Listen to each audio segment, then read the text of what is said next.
November 2023. Goodison Park.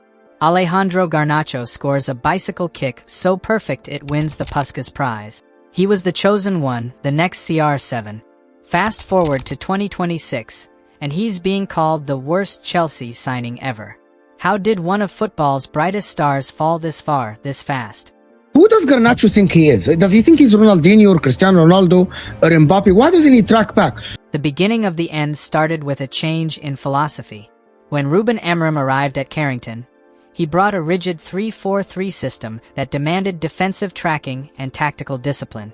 Garnacho, a pure flair winger who flourished under Erik ten Hag's more liberal structure, struggled to adapt. Reports emerged that he was dropped for the Manchester derby due to poor attitude in training. The Golden Boy was no longer the teacher's pet. He was a tactical liability. I'm not a fan of Garnacho. I'm just not a fan of Garnacho. From a lot of angles, not just on the football field. One issue has followed Garnacho everywhere: big chances. He has a catalogue of missed sitters that would shock you.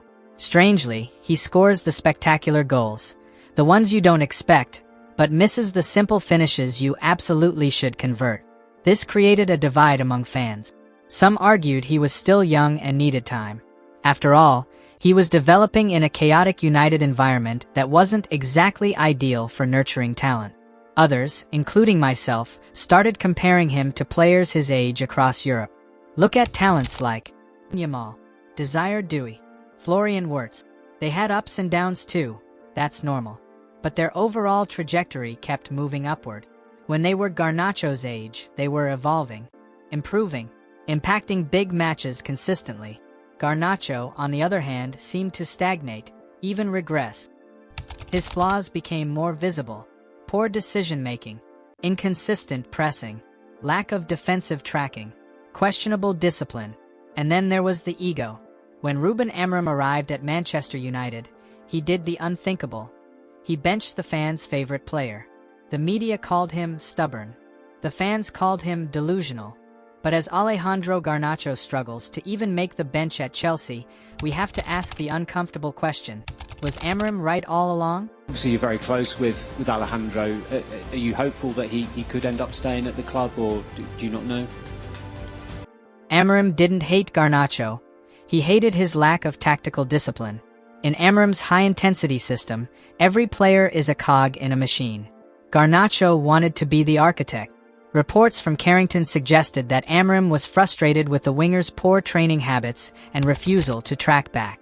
While fans saw a star boy, Amorim saw a player who wasn't ready to suffer for the team. Manchester United fans were furious when Garnacho was sold, but looking at the league table and the squad harmony under Amorim and now under Carrick, it's clear.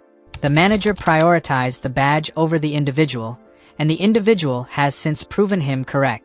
Was selling Garnacho the best bit of business United has done in years? The drop-off isn't just eye test, it's in the data. In the 2025-26 season, Garnacho's playing time plummeted to an average of just 52.6 minutes per game. More alarmingly, his output vanished. He has managed just one Premier League goal all season. His low point came against West Ham, where he was substituted at halftime after losing possession 12 times in 45 minutes, receiving a brutal 3 out of 10 match rating from pundit. It wasn't just at club level.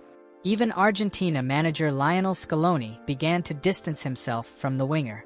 Scaloni publicly challenged Garnacho to show more spirit and hunger, eventually leaving him out of key World Cup qualifiers. When you lose the trust of both your club manager and your national team icon, you know the starboy aura has officially faded. Interest came from multiple clubs, but the strongest push came from Chelsea. On August 28, 2025, the deal was completed. Chelsea signed him for £40 million. At the time, many believed Chelsea had secured a bargain, a young winger with Premier League experience and huge upside.